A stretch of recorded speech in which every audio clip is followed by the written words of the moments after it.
Fala galera, beleza? Moral Dinheiro na área, hora do compilado de notícias, tá? Então senta aí, pega um cafezinho, tá bom? Deixa aquele like brabo, compartilha, me siga lá no Instagram, @PaiPeter, entre no Telegram gratuito aqui na descrição.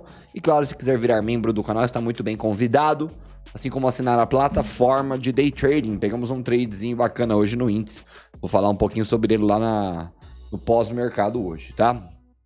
Olha, primeira notícia já não é boa, né? Afinal, a gente tem aqui o índice em alta, finalmente numa sexta-feira, 1% não é muita coisa, né? Nosso Ibov aqui com 0,98, mas as coisas estão horrorosas ainda, né?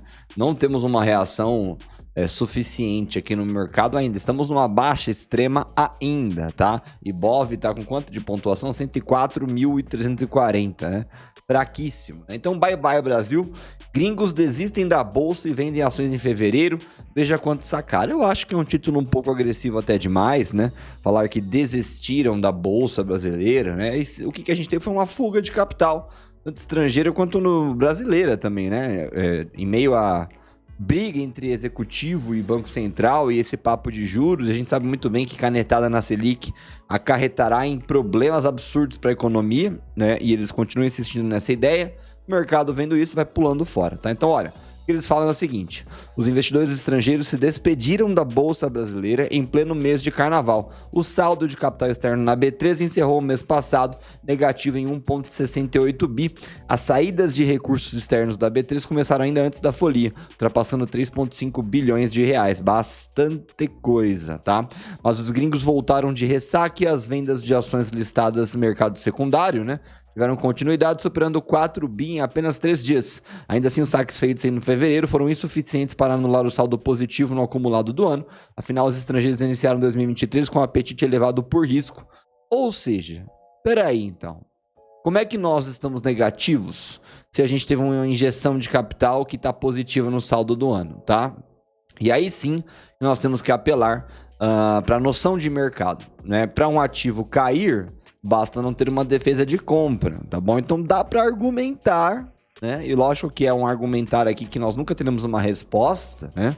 Que nós temos ativos com preços artificiais, que são distorções de preço e oportunidades de entrada para quem for um pouco mais arrojado. Lembra aquela velha frase, né? Todo mundo adora, né? Compre ao som dos canhões, venda ao som dos violinos e etc.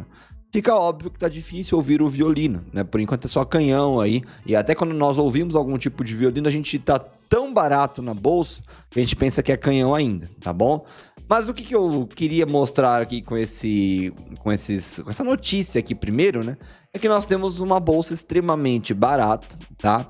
E eu vou apelar aqui para vocês, tá? Corram lá no canal 2 e assistam esse vídeo aqui, Rico com MXRF11, porque não só a gente fez um levantamento e uma análise aqui sobre MXRF11, com este vídeo aqui, traz justamente uma constância, uma perspectiva e com números reais ali, com datas reais, com investimentos ali, simulando a realidade, bacana que podem mudar a sua cabeça. Eu vou deixar o link aqui no primeiro comentário. Deem uma olhada por lá, tá bom? Que eu acho que é mais ou menos essa ideia que o brasileiro médio deveria ter aqui durante esses momentos de super baixa de bolsa, né? De aportar cada vez mais e vai aportando, né? Até ficar numa quantia muito boa ali de capital, enfim, só uma resenha, tá?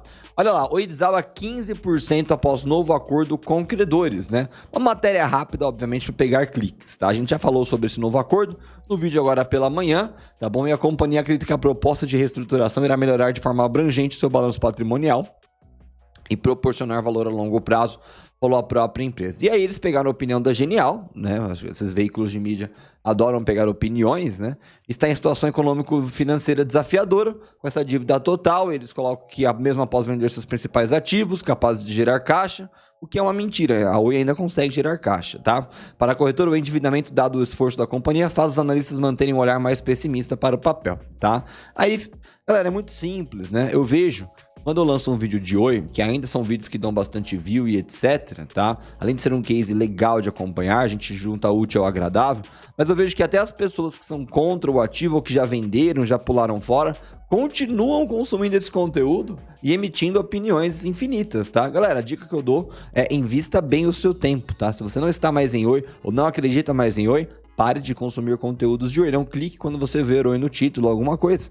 É a dica que eu dou, que é uma dica até contra mim mesmo, né? Afinal, eu gostaria mais views possíveis, é claro, mas invista bem o seu tempo, tá? Não gosta da Oi, não está na Oi, não acredita mais na Oi, só pula fora, não fica consumindo conteúdo, tá? Nós temos 17,61% de queda no dia de hoje, que na semana são 34,83%, e que vai justamente engolindo e repetindo fevereiro, naquela queda brusca, né? Que no gráfico semanal fica esse vai e vem danado, né?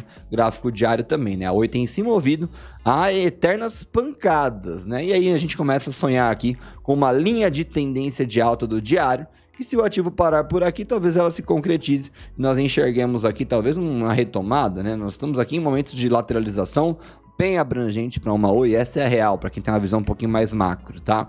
Olhando de uma maneira bem gráfica mesmo. E aí, justamente nós tivemos um dia de começou com uma alta, mas deu pancada de baixa aqui. Quando a gente olha o volume do ativo, 61,19 milhões, dá também para argumentar que nós temos uma queda sem defesa, tá bom? A galera um pouco em pânico com uma Oi aí, não consegue defender o ativo, realizando loucamente aí. Hoje já chegou a bater 1,26 hoje. E, obviamente, pré-agrupamento, nós lembramos dos 13 centavos, tá? Então, a Oi tá no fundo do poço, né? E, dado algumas notícias positivas, fica quem quer, galera. É o que eu sempre falo. Não tem mais confiança na tese de investimento? Realiza prejuízo. Não é uma recomendação, é claro. Só que parta para outra. Coloque esse capital em outro lugar. Por exemplo, lá na área de membros do canal, eu realizei 3 ativos que eu já não acreditava mais. Eu comprei Embraer. Tá? E eu comprei uma Embraer com uma média de prejuízo dos ativos de 50%, tá?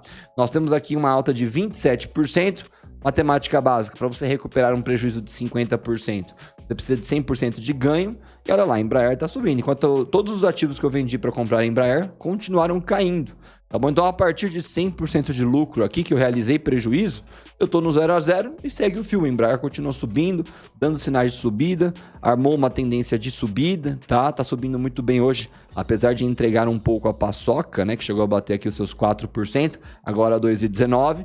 Continua mais ou menos uma tendencinha de alta aí, no meio do caminho, oscilações são normais, tá? Então, não tenha medo de realizar e assumir o prejuízo e buscar esse retorno em outro ativo, tá?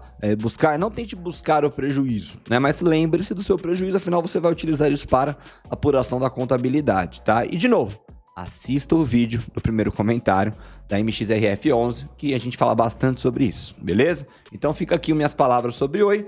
Nós temos que a nova CEO da Gafisa aposta em luxo para reconquistar investidores. Olha lá, adaptar não é novidade para Sheila Rezende. Essa matéria é enorme, pra falar a verdade, né? Quando mais nova, ela morou em 23 cidades, fala um pouquinho dela ali. Ela com 37 anos agora é a primeira mulher CEO nos 70 anos de história da construtora paulistana. Eu odeio quando eles destacam esse tipo de coisa, porque não importa se ela é primeira, segunda, terceira, se ela é mulher, se ela é homem, não importa. A gente que é de mercado, né? A gente não se importa com o gênero da pessoa, que seja competente. Então, assim, se ela é a primeira, ou a segunda, ou a terceira, sei lá, dane-se, não me importa. Eu quero eficiência, tá? Então, em sua nova função, Rezende e sua equipe executiva tentaram reconquistar investidores institucionais, maravilha, muitos dos quais abandonaram a empresa em meio a uma série de mudanças de controle e reformulações mal sucedidas que levaram o preço da ação a cair mais de 90% desde 2018, tá? Um ambiente desafiador para as construtoras, uma economia em desaceleração e juros altos. A gente já sabe disso, né? Esses juros altos não afetam só a Gafisa, tá? Afeta um monte de lugar, tá bom? Afeta quase todos os setores, a gente tá vendo isso na prática, na pele. Tá tudo no fundo do poço, né? A Rezende disse que seu foco será atender compradores de residências de classe média alta e de patrimônio elevado em São Paulo e no Rio de Janeiro, que são menos afetados pelos ciclos de alta e baixa. E fica até o final que, se eu lembrar, vou falar um pouquinho sobre esse papo de juros, tá? Nossa estratégia hoje são produtos de altíssimo padrão, disse Rezende em entrevista na sede da empresa. Uma peça central da nova abordagem da Gafisa é o complexo residencial que está construindo na praia do Leblon, tá bom? Enfim, por que eu trago essa matéria? Porque Gafisa está se mexendo, tá? E não é um processo rápido, né? Só para lembrá-los aqui, as ações estão dispersas entre mais de 34 mil investidores, sendo que nenhum detém o controle acionário. A última distração é uma rixa pública entre Ash Capital e Nelson Tanuri. Nós acompanhamos aqui nesse canal. Tá? A empresa registrou 890 milhões em vendas em 2022, que foi um belo aumento. Desse total, 82% estava vinculado a propriedades de nível médio e alto. A Gafisa, que comprou várias rivais menores nos últimos anos, não está em busca de novas aquisições, disse Rezende, que assumiu o comando da empresa com um bebê de 1 ano em casa. enfim, cada um se propõe ao que dá, né? Diz que a Gafisa se dedica a promover lideranças femininas em toda a organização, tá? Enfim, tem lacração aqui pra cima de mim, tá? E aí eu te pergunto, né? Você está comprando o Gafisa? Você enxerga a Gafisa como uma boa compra, tá? Porque, por enquanto, o que nós temos é um retorno do ativo ali pro preço, basicamente de mínima histórica, depois de um grande salto na cotação. E aí, galera, o que eu falo, né? O momento de comprar é agora. Como assim, Pedro, para comprar Gafisa? Não seja uma ervilha, tá? Você tem um cérebro aí, você não tem uma ervilha, tá bom? Vamos lá. Alto nível aqui a conversa, tá bom? Não seja raso, tá? Durante aquela alta, muita gente saiu comprando no meio do caminho e segurou, tá? Ainda mais aqui em cima tá lascado, né? Agora tá negativo. Ninguém mandou fazer isso, né? Não é no meio do burburinho que você compra, né? De distorções de alta no preço, né? Você tem que comprar na baixa. Agora que nós voltamos para esse certo patamar de preço, a compra se faz interessante novamente para o longo prazo da companhia, não para algumas semanas de briga, tá bom? Então, se você tem Gafisa em carteira ou se você tem interesse em Gafisa, atenção porque o preço dela se torna sensato novamente para algum tipo de aporte e, claro, vai ter juros ainda pesando um pouco em cima dela, tá bom? Mas, ó, atenção para a Gafisa, hein? Atenção para o setor de construção e corporação, é claro, mas atenção para a Gafisa aí trabalhando um pouco a seus pontos fracos, eu diria, tá? E aí, para acabar, antes da gente terminar o vídeo aí com a Selic na cabeça, né? Azul 4 e Gol 4, dívidas ofuscam recuperação de demanda por voos e impedem áreas de decolar na bolsa, né? Analistas explicam o derretimento de ações das companhias e traçam perspectivas. Foi marcado por uma forte retomada das viagens aéreas, enfim, né?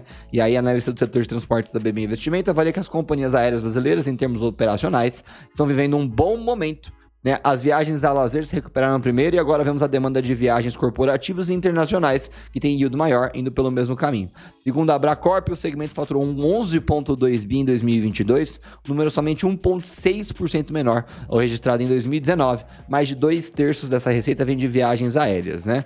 Halgren acredita que a demanda deve permanecer aquecida e não consegue chegar ao cenário de redução de tarifa. O dólar permanece acima de 5, ainda que o preço do petróleo seja bem longe do pico que alcançou no primeiro semestre do ano passado, o que a ver querosene de aviação continua sendo negociado em patamares elevados, tá bom? E aí, obviamente, você tem N motivos aqui para tentar elencar quedas, tá? Agora, o que eu digo, além do perfil de dívida, não é só isso que está prejudicando a Azul 4 e a Gol 4, que até apresenta uma certa alta no dia de hoje, de certa forma agressiva, tá?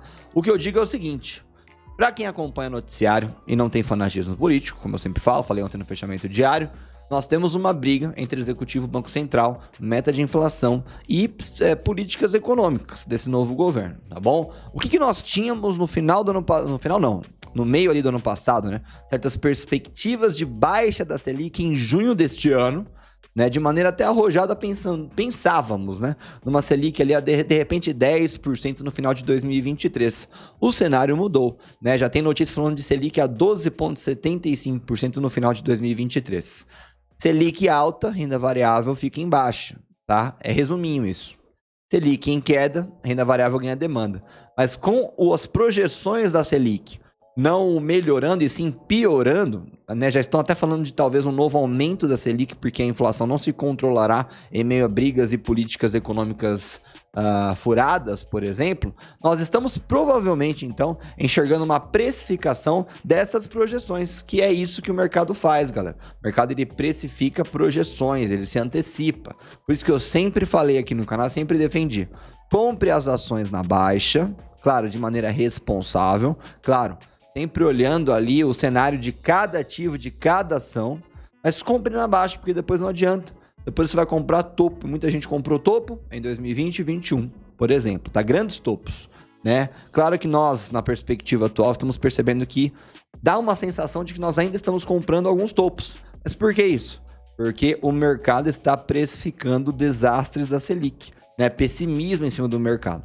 Mas justamente a compra se dá agora, porque daqui a pouco melhora esse cenário por alguma coisa que aconteça e começam a precificar para o alto. E óbvio que a gente está olhando o Ibov aqui para falar isso, mas a gente pode olhar qualquer ativo. E depois que subiu 40%, 50%, 60%, vai te dar aquele sentimento, aquele psicológico de perdi a entrada. E você não compra mais nada. Isso vale para qualquer ativo, que obviamente cada ativo terá um movimento diferente. Tá? Vamos pegar a Cash 3, por exemplo, que afundou o barco aqui, tá? Nós temos uma Cash 3 abaixo de R$1, né? Se daqui a pouco ela bate 1,37, subindo 62%, muitos irão olhar para ela e falar, putz, já subiu 63%, não vou comprar mais, vou esperar o repique e de repente eu compro de volta lá no 1,04. Aí o que pode acontecer? Isso é bem comum, tá? De repente o ativo faz um movimento de repique curto, bem curto, corrige 10% lá no 1,21 e volta a subir. E aí sobe até o 2,38, vamos supor, dá mais 75% de alta a partir daquele último preço, e o cara não comprou, por quê? Porque ele foi enganado pelo próprio psicológico dele, de achar que já tinha subido muito, tá? E isso é muito comum, tá? Por isso que é sempre importante olhar com uma visão um pouquinho mais longo prazista e sempre colocar o macro em cima do seu ativo aí que você for comprar e entender, putz, onde o ativo esteve, como é que tá o mercado e o setor desse ativo, o que a Selic influencia nesse ativo, né? Será que nós teremos uma demanda? Tem motivo para esse ativo subir muito mais? Será que eu devo comprar? Ah, putz, subiu um pouquinho, vou comprar um pouco menos do que eu compraria anteriormente, né? Se você não compra numa baixa, por exemplo. Beleza? Isso vale para Oi, para IRB, para Gafisa, para varejo, para fintech, para grandes bancos, para pequenos bancos, para elétricas, para saneamento, vale para tudo, tá? Então fica aqui um vídeo compilado de algumas notícias. Quem assistiu até o final, parabéns, né? Deixa o like aí com certeza. Me siga lá no Instagram, @PaiPeter. Mas fica aqui um videozão que eu acredito que ajude e auxilie aí bastante, não só essas pessoas que estão posicionadas em Gafisa, aéreas, Oi, por exemplo, e também preocupado com gringos na bolsa, mas sim com uma leitura de Selic, como se fosse um conteúdo extra aqui para vocês, tá bom? Tamo junto, deixa o like.